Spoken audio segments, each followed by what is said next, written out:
সূরা মাআরিজের 19 থেকে 23 নম্বর আয়াতে আল্লাহ বলেন, ইন্নাল ইনসানা খুলিকা হালুআ, মানুষ জন্মগতভাবে তার মধ্যে অস্থিরতা কাজ করে।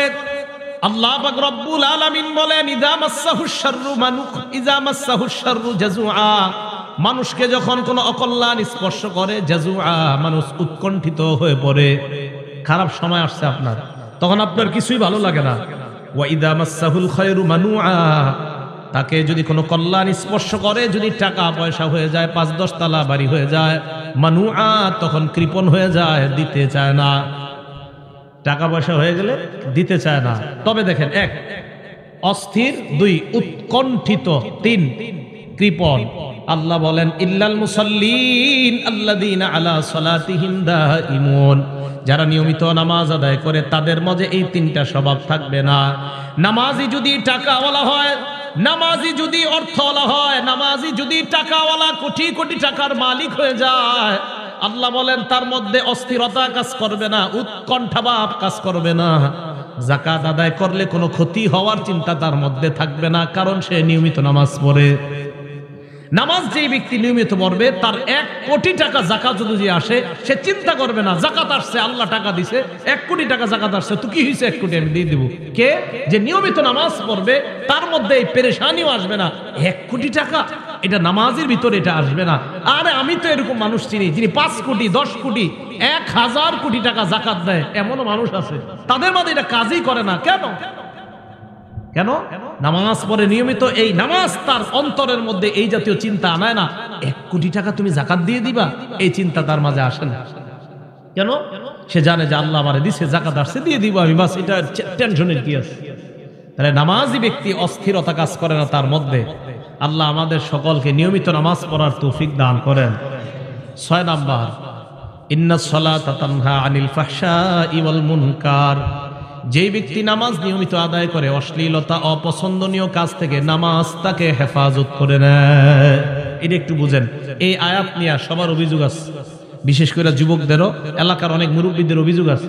সূরা আনকাবুতের 45 নম্বর আয়াতে আল্লাহ বলেন, নিশ্চয়ই নামাজ অশ্লীলতা থেকে মুক্তি দেয়।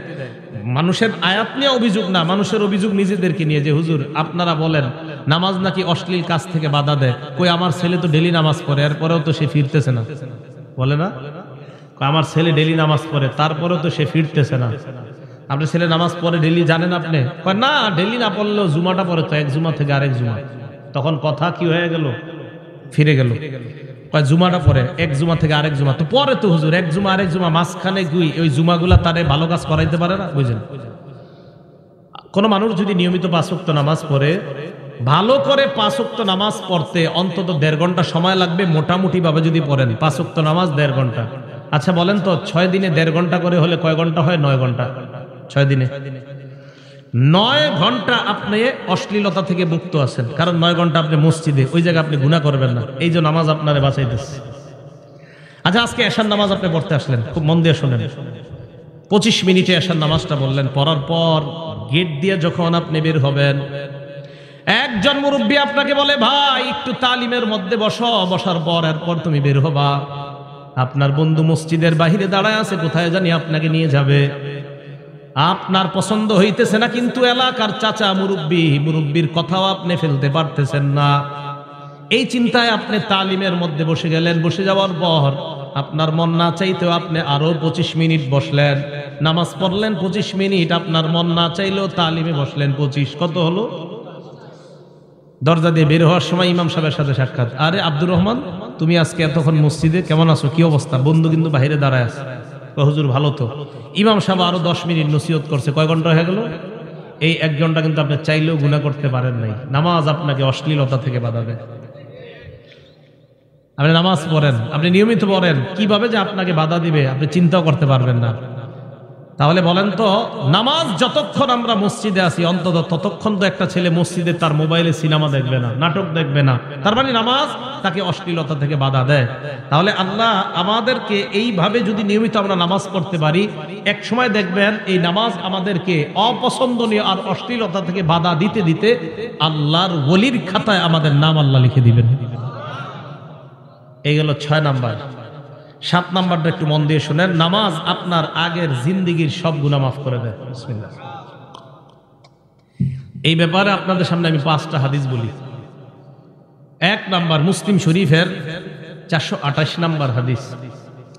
এই হাদিসে রাসূল আকরাম সাল্লাল্লাহু আলাইহি সাল্লামের সাহাবা উসমান গনি রাদিয়াল্লাহু তাআলা আনহুর গোলাম উনি বলেন, সামি'তু উসমান ইবনে আফফান রাদিয়াল্লাহু তাআলা আনহু ওয়া হুয়া বিফিনাইল মসজিদি ফাজাআহুল মুয়াজ্জিন ইনদাল আস। উসমান গনি রাদিয়াল্লাহু তাআলা আন আসরের নামাজের সময় মসজিদ চত্বরের মধ্যে আছে, মুয়াজ্জিন সাহেব আসছে ওনাকে ডাকার জন্য, আসরের নামাজ পড়ানোর জন্য মুয়াজ্জিন সাহেব আসছে। আসার পর কয়, হুজুর আসরের সময় হয়ে গিয়েছে, তাড়াতাড়ি মসজিদে চলেন, নামাজ পড়াবেন। হযরতে উসমান ওযুর পানি আনলেন, আনার পর নামাজের জন্য ওযু করলেন, এরপর বললেন, আমি তোমাদেরকে আল্লাহর কসম একটা হাদিস এখন শোনাবো। হযরতে উসমান বললেন, ইন্নী সামি'তু রাসূলুল্লাহি সাল্লাল্লাহু আলাইহি ওয়াসাল্লাম ইয়াকুল, আল্লাহ নবীকে আমি বলতে শুনলাম, লা ইয়াতাওয়াদ্দাউ রাজুলুন মুসলিমুন, কোন মুসলমান যখন ওযু করে, ওযু করার পর ভালোভাবে ওযু করে, করার পর নামাজের মধ্যে দাঁড়ায়, ফাইসাল্লি সালাতা, নামাজ আদায় যখন করে, করার পর ইল্লা গফারাল্লাহু লাহু মা বাইনাহু ওয়া বাইনাল্লাতি তালিহা, নামাজ আদায় করতে দেরি, তার আগের গুনাহগুলো আল্লাহ মাফ করতে দেরি হয় না। ওযু সুন্দর মতো করে নামাজে দাঁড়াবেন, আল্লাহ আপনার গুনাহগুলো মাফ করে দেয়। মুসলিম শরীফের 431 নম্বর হাদিসে হযরত উসমান গনি আরেকটা বর্ণনা বলেন, মা মিন ইমরিইম মুসলিমিন, কোন মুসলমান যখন ইহসিনু ওযু আহা, সুন্দরভাবে ওযু করে, ফরজের নামাজ সময় হওয়ার পর, ফজর না ফরজ, ফজর না ফরজ, ফরজ নামাজ উপস্থিত হয়ে যাওয়ার পর, বলেন তো ফজর না ফরজ? তাহলে ফজর, জোহর, আসর, মাগরিব, এশা সবগুলা ফরজ নামাজ উপস্থিত হয়ে যাওয়ার পর সুন্দরভাবে ওযু করে, ওযু করার পর নামাজ পড়ে, রুকু সেজদা সুন্দরভাবে করে, তাহলে ব্যবসায়ী ব্যবসার মধ্যে দোকানে বসা, ফরজ নামাজের সময় হয়ে গেছে। চাকরিজীবী তার চাকরি স্থলে বসা, ফরজ নামাজের সময় হয়ে গেছে। আমি আপনি আমরা যার যার পেশার মধ্যে আমরা জড়িত, ওই সময় নামাজের সময় হয়ে গিয়েছে। কৃষক তার কৃষি কাজ করার সময়, জোহরের সময় হয়ে যায়, ফায়ুহসিনু উযুআহা, সুন্দরভাবে ওযু করে, ওযু করার পর নামাজ আদায় করে। হযরত উসমান বলেন, কানাত কাফফারাতান লিমা ক্বাবলাহা মিনাজ যুনুব, এই নামাজ তার আগের সমস্ত গুনাহের কাফফারা হয়ে যায়। মালাম ইউতি কাবীরা, তবে কবিরা গুনাহ করবেন না। জোরে বলেন, কি গুনাহ? আরো জোরে। কবিরা গুনাহ ছিলেন নি কারে কয়? হ্যাঁ, একটু শোনেন। বুখারী শরীফের 2653 নম্বর হাদিস, 2653, ক্বালা রাসূলুল্লাহ সাল্লাল্লাহু আলাইহি ওয়াসাল্লাম, আল্লাহর নবী বলেন, আল কাবাইর, কবিরা গুনাহ হলো আল ইশরাকু বিল্লাহ, 1 নাম্বার আল্লাহর সাথে শিরিক করা, 2 নাম্বার ওয়া উকুকুল ওয়ালিদাইন, পিতা মাতার নাফরমানি করা, 3 নাম্বার ওয়া কতলুন নাফসি, কাউকে অন্যায়ভাবে হত্যা করা, 4 নাম্বার ওয়াল ইয়ামিনুল গুমুস, মিথ্যা শপথ করা। কি শপথ? মিথ্যা শপথ কারে কয় বুঝেননি? একটু বলি দেখেন। আপনি দোকানের শাটার লাগাইতেছেন, সোয়েটার বিক্রি করেন, আপনি বন্ধু আসছে, আইসা কয় তোর ভাতিজির জন্য একটা সোয়েটার লাগবে, তাড়াতাড়ি আগামীকাল বেড়াইতে যাবে, সুন্দর একটা গর্জিয়াস সোয়েটার দে। তো বাস খুলছে, খোলার পরে সুন্দর একটা সোয়েটার দিচ্ছে। সোয়েটার দেওয়ার পর কয় কত? অন্যদের থেকে কি 900, তুই 850 দে। তো দেওয়ার সময় কয়, আর কইস না দোস্ত, মানুষ যা করে ঠিক মতো দামটাও দেয় না, কিনা দামটাও দেয় না। তোরে কইতাছে আল্লাহর কসম, এটা 800 টাকা দেখি না, তোর থেকে 50 টাকা লাভ করছে। সদরঘাটে খুঁজে দেখা যায় এটার দাম 300। কত? যদি হয় আর কি এরকম। এই যে মিথ্যা শপথ করলেন, আল্লাহর কাছে দাঁড়ানোর জন্য তৈরি হয়ে যান। বুখারী হাদিস নাম্বার 893। আল্লাহর সামনে আপনি দাঁড়াইতে হবে। আপনি মিথ্যা কথা বইলা আপনার পণ্য আপনি বিক্রি করলেন, কি এরকম হয় কিনা? না হইলে তো নাই, হয় কিনা? হইলে তো এটা গুনাহ। যদি না হয় মাশাআল্লাহ, আপনারা সব আল্লাহর ওলি। কিন্তু যদি এটা না হয়, বরং মিথ্যা কথা বইলা শপথ করে আপনি যদি পণ্য বিক্রি করেন, তা আল্লাহর সামনে দাঁড়ানোর জন্য প্রস্তুত হয়ে যান, যে তুমি তোমার ইনকামটা কিভাবে করছো আমার একটু বলো। বিসমিল্লাহ। 4 নাম্বার মিথ্যা শপথ করা। 5 নাম্বার শাহাদাতুজ জুর, মিথ্যা সাক্ষী দেওয়া। মিথ্যা সাক্ষী এমন একটা সাক্ষী, যেই সাক্ষীর মাধ্যমে নিরপরাধ অপরাধী হয়ে যায়, অপরাধী নিরপরাধ হয়ে যায়। 5টা কবিরা গুনার কথা আমরা জানলাম। এবার আপনাদের সামনে আমি 10টা এমন গুনাহের কথা বলবো, এর মধ্যে 7টা হলো গুনাহ, পরের 3টা, মোট 10টা, শেষের 3টা হলো এমন যে 3টা যদি না করেন গুনাহ। কিতাবের নাম মুসনাদ আহমদ, হাদিস নাম্বার 22,075 নাম্বার হাদিসের বর্ণনা। মুআজ ইবনে জাবাল রাদিয়াল্লাহু তাআলা আনহুর বর্ণনা, তিনি বলেন আওসানি রাসূলুল্লাহ বিআশারি কালিমাত, আল্লাহ নবী আমাকে 10টা উপদেশ দিয়েছে। গণবেন, বলেন নবীজি কয়টা উপদেশ দিয়েছে? আমারে আপনারে সবাইরে কয়টা উপদেশ? 1 নাম্বার, লা তুশরিক বিল্লাহি শাইআ ওয়া ইন কুতিলতা ওয়া হুররিকতা, আল্লাহর সাথে শিরিক করবা না, যদিও তোমাকে হত্যা করা হয়, যদিও তোমাকে জ্বালিয়ে দেওয়া হয়। বলেন, হত্যা করা হয়, জ্বালিয়ে দেওয়া হয়, আল্লাহর সাথে কি করা যাবে না? আল্লাহর সাথে শিরিক চিনেননি কারে কয়? গরু জবাই করছেন, জবাই করার সময় বললেন আব্দুল কাদের জিলানীর নামে জবাই করলাম, এটা কি শিরিক? গরু জবাই করার সময় বললেন মুহাম্মাদুর রাসূলুল্লাহ সাল্লাল্লাহু আলাইহি ওয়াসাল্লামের নামে জবাই করলাম, শিরিক। কি বলেন তো? শিরিক। যেই শিরিক করে তার উপরে আল্লাহ পাক রব্বুল আলামিন অভিশাপ দেয়। মুসলিম শরীফ হাদিস নাম্বার 5018 নাম্বার হাদিস। এই হাদিসে রাসূল আকরাম সাল্লাল্লাহু আলাইহি সাল্লাম বলেন, লানাল্লাহু মান লাআনা ওয়ালিদা, ওই ব্যক্তিকে আল্লাহ অভিশাপ দেয় যে ব্যক্তি তার মা বাবারে অভিশাপ দেয়। কোন সন্তান যদি তার বাবাকে বলে আপনার মতো বাবা না হইলে আমার অনেক ভালো হইতো, এই ছেলেরে আল্লাহ অভিশাপ দেয়।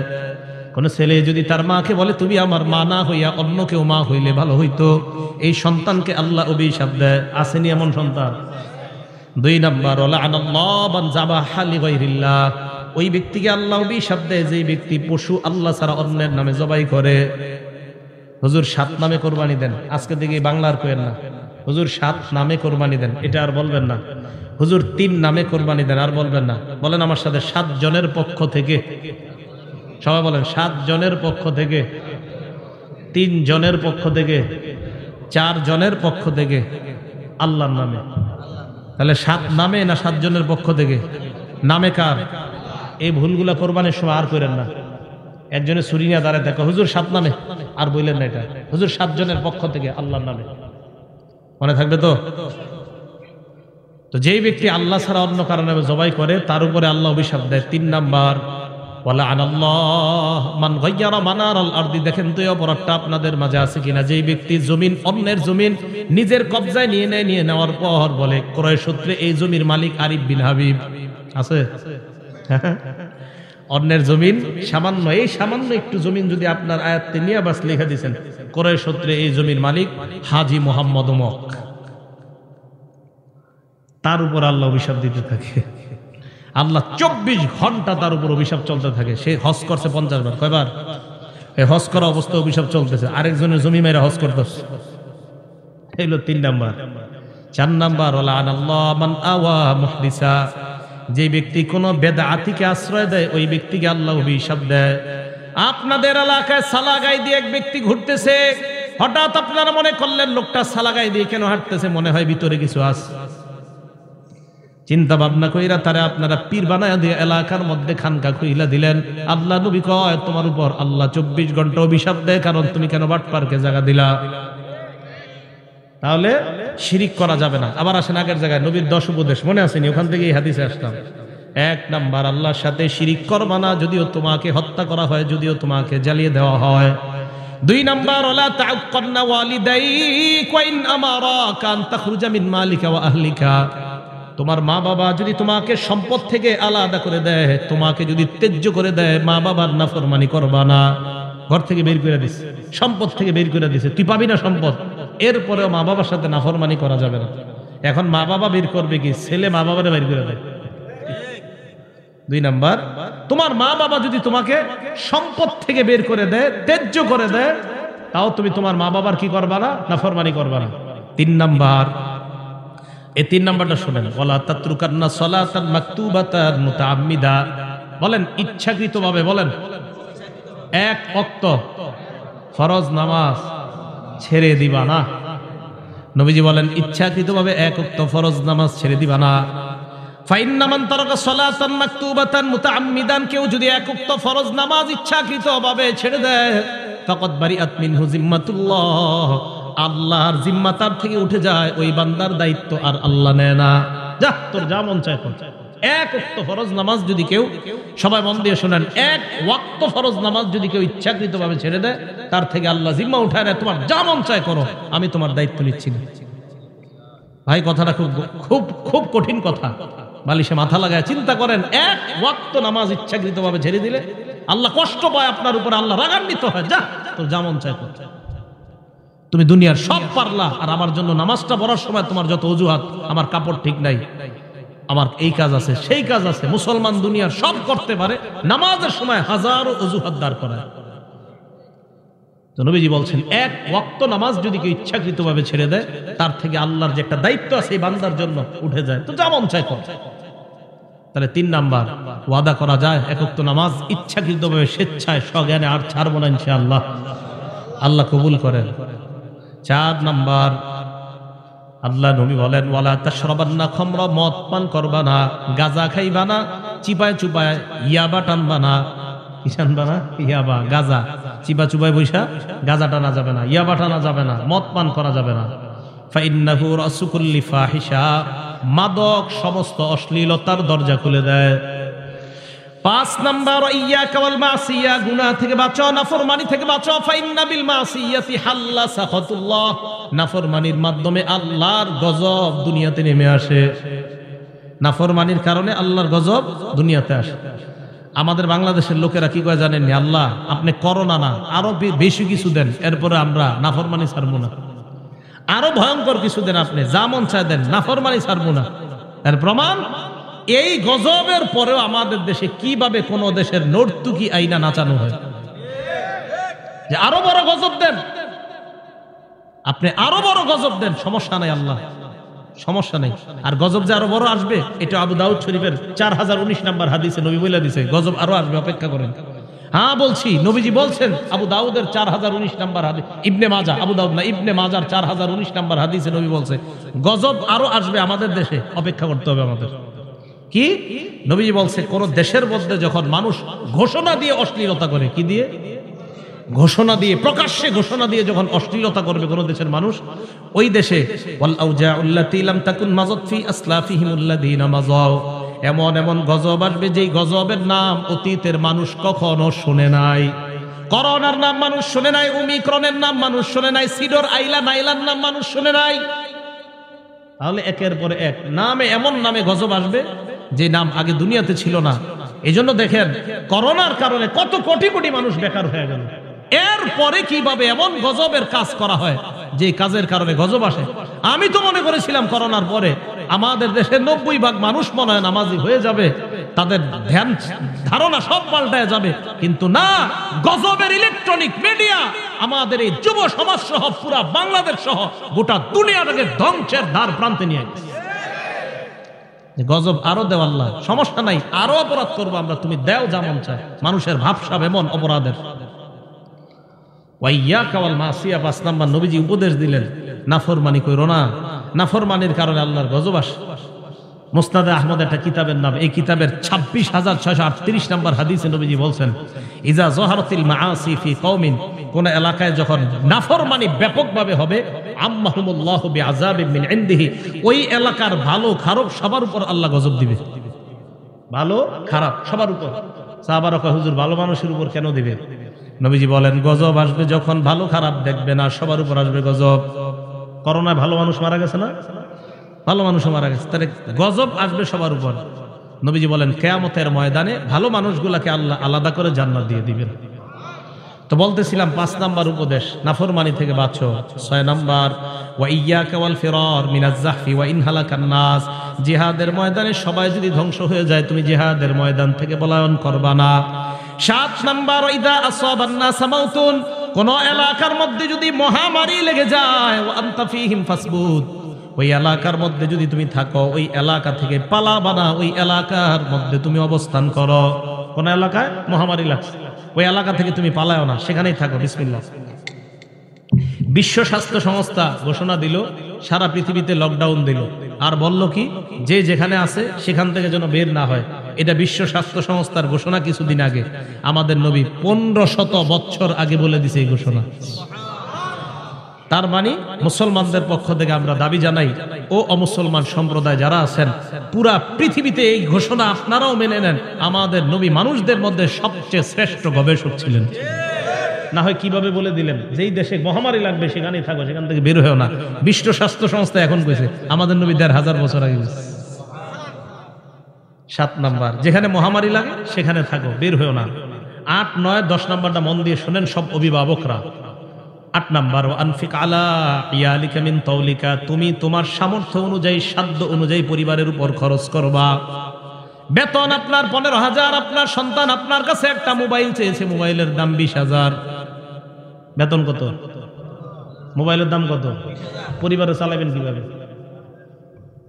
এই সন্তান ওই বাবারে তখন সুদ নামক গুনাহে লিপ্ত করে।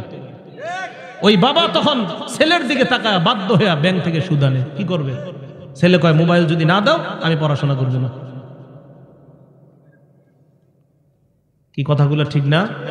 তো সাধ্য অনুযায়ী তুমি তোমার পরিবারের উপর খরচ করো।